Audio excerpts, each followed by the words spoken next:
Hi friends, welcome to Relay Tutorials that is relevant, easy learning, accessible to you.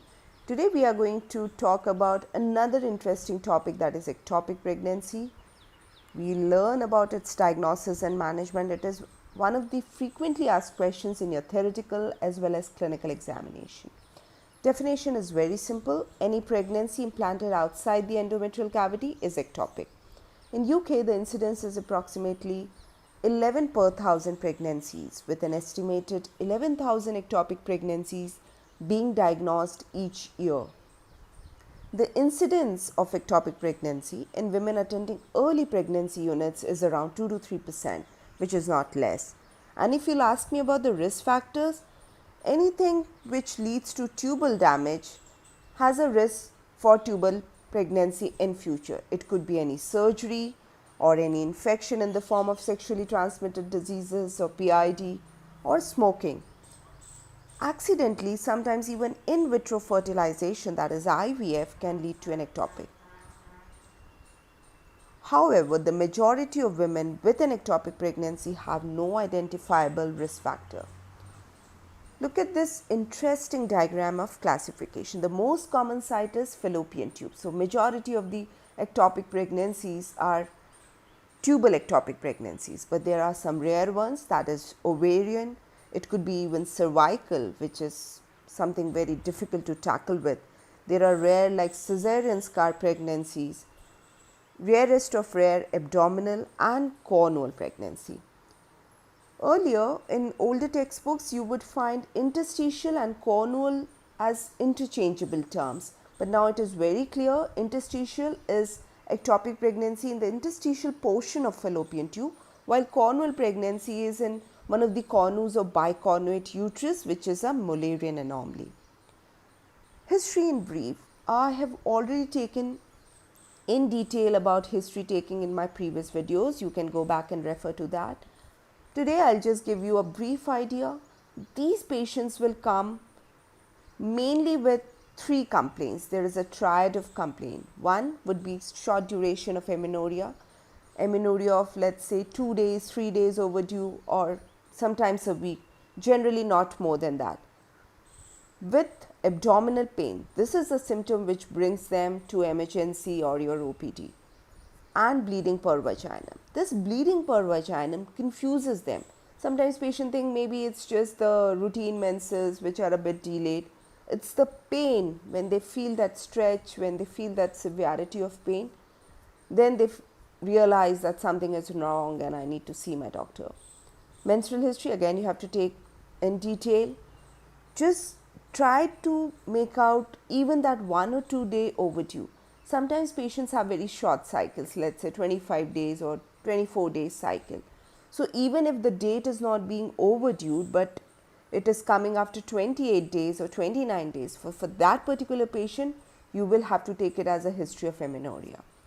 Marital history, total duration of active married life. Here, method of contraception is important because sometimes use of intrauterine contraceptive devices can lead to PID and can also lead to ectopic pregnancy in future. Sexual history.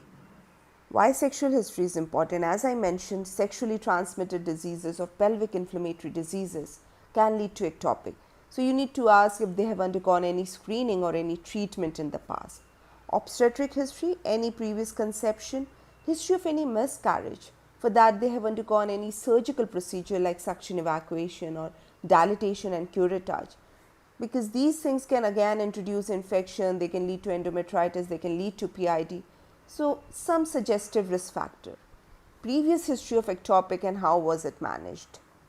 Past medical history, you have to take history of all the chronic illnesses, and past surgical history, any tubal surgery like tuboplasty, any diagnostic laparoscopy or laparotomy in the past. Now diagnosis is quite simple. The transvaginal ultrasound, which is readily available these days, it's the diagnostic tool of choice.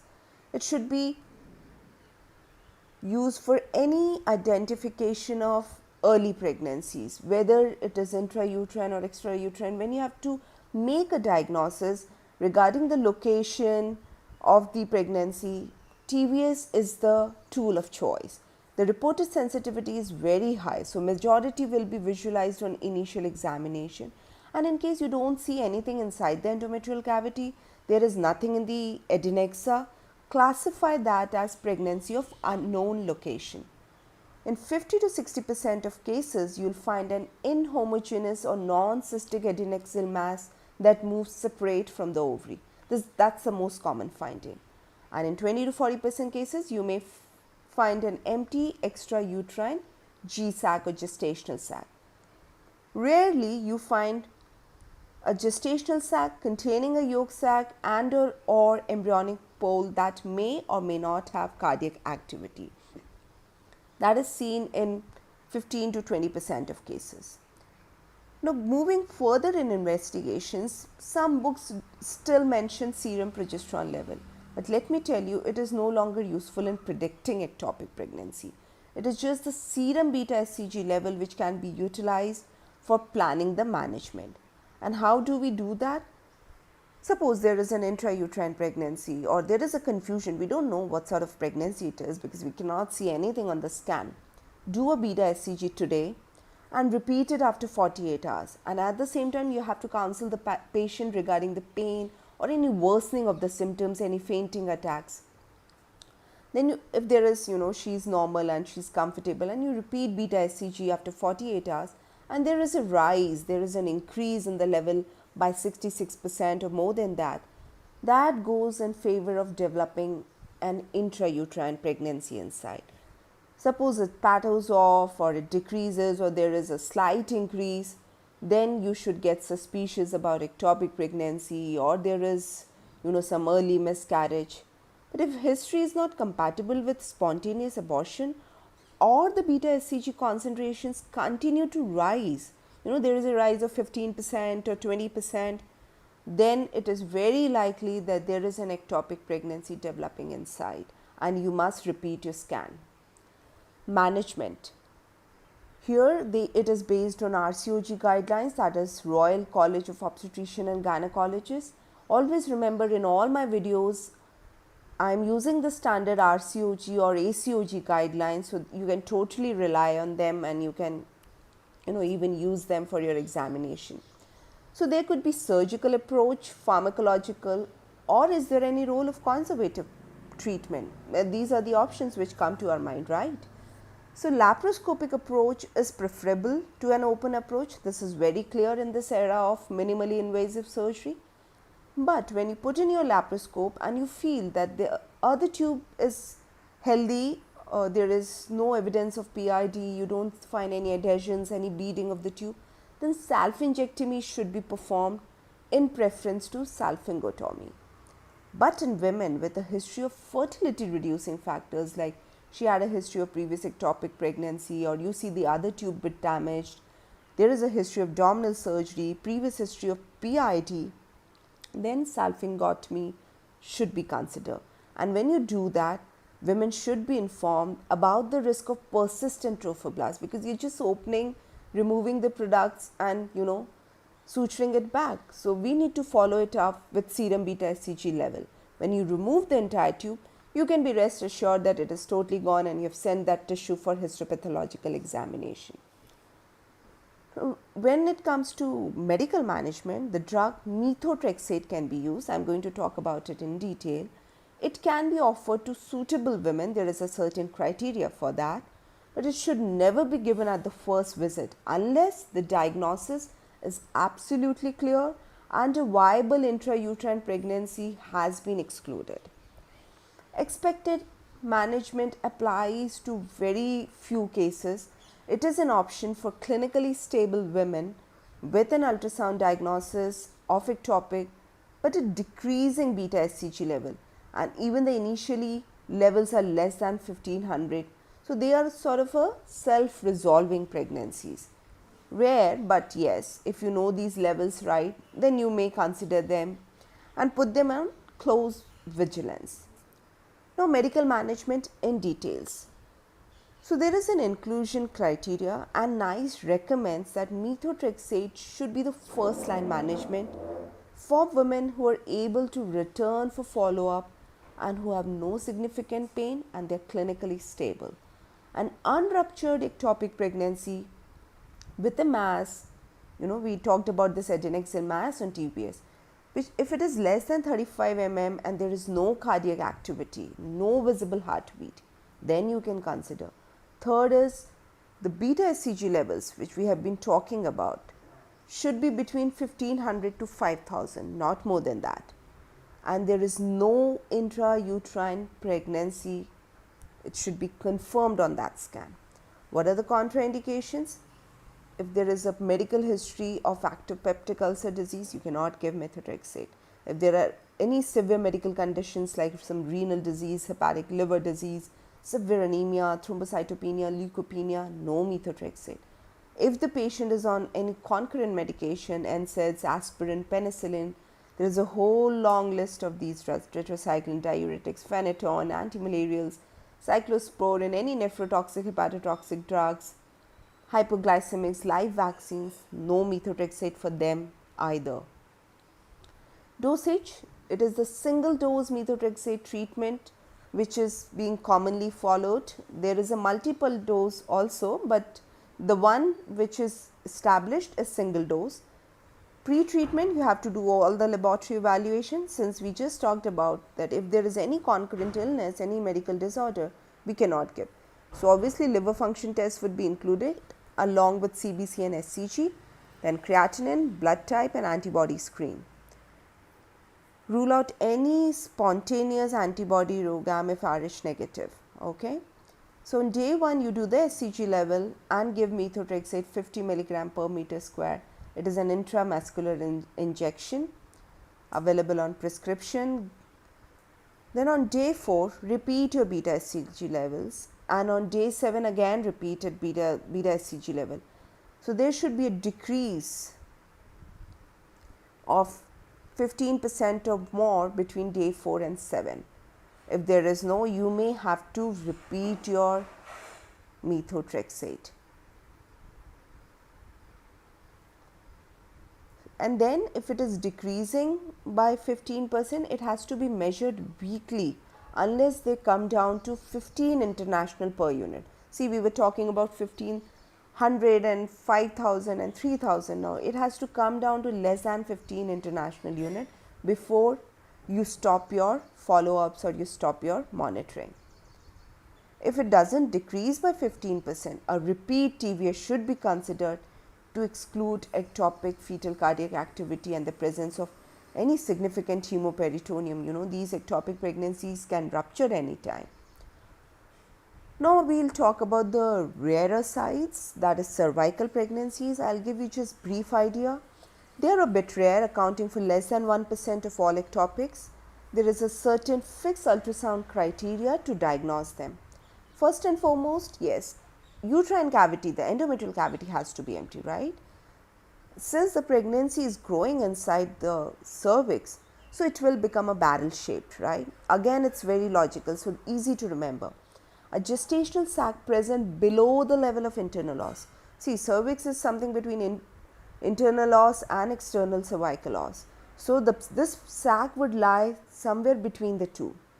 And there is this absence of sliding sign.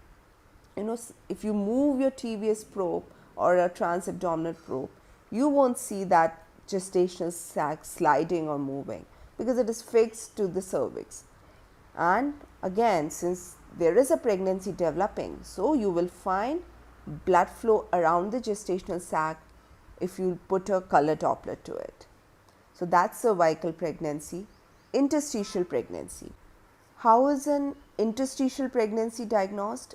Again, you will see that there is an ultrasound scan criteria.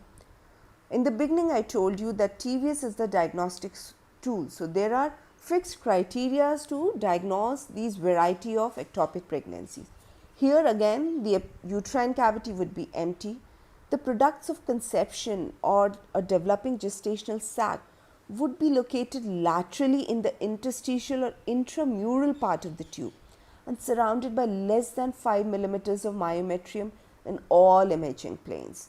The interstitial line sign, which is a thin echogenic line extending from the central uterine cavity, echo to the periphery of the interstitial sac. This has been shown to have a sensitivity of 80% and specificity of 98% for the diagnosis of interstitial ectopic pregnancy, which is nothing but a pregnancy in the interstitial or intramural part of the fallopian tube. Remember that. Look at that interesting ultrasound image. It's very clear. Cesarean scar pregnancy. You would be little surprised, but this has become a little common these days with a rise in number of cesarean sections. So it is defined as implantation into the myometrial defect occurring at the site of previous uterine incision. As the name suggests, right? Scar pregnancy, cesarean scar pregnancy. The prevalence is approximately 1 in 2000 pregnancies, and these pregnancies are maybe ongoing potentially viable pregnancies or miscarriages within the scar. Again, the diagnostic criteria based on transvaginal ultrasound findings is empty uterine cavity, gestational sac or solid mass of trophoblast located anteriorly at the level of internal os embedded at the site of previous lower uterine segment cesarean section scar. There is thin or absent layer of myometrium between the sac and the bladder because it is lying just on the scar, and there is evidence of prominent trophoblastic or placental circulation on Doppler, and endocervical canal is empty. So you have to rule it out from the cervical, from a viable intrauterine pregnancy. It is just lying at the scar. So if you look at the criteria, 2 are just ruling out uterine. Intrauterine, you just ruled out the cavity and empty endocervical canal, and rest of the 3 criteria are related to the scar positive findings, like you see there is no layer of myometrium, then you see there is a placental circulation on Doppler, right. So it's quite easy and logical to remember them if you read them carefully. Cornual pregnancy, very interesting one. Look at this diagram. So incidence is very rare because Mullerian anomalies are not that common, but we often find Mullerian anomalies in OPD. It's not that rare. So if there is a patient with a bicornuate uterus or a that can be a communicating horn or a non-communicating horn, you should always explain the patients regarding all the complications, and one of them would be cornual pregnancy. Here on ultrasound, you will see a single interstitial portion of fallopian tube in the main uterine body. Gestational sac or products of conception seen mobile and separate from the uterus and completely surrounded by myometrium because it is not lying in that endometrial cavity.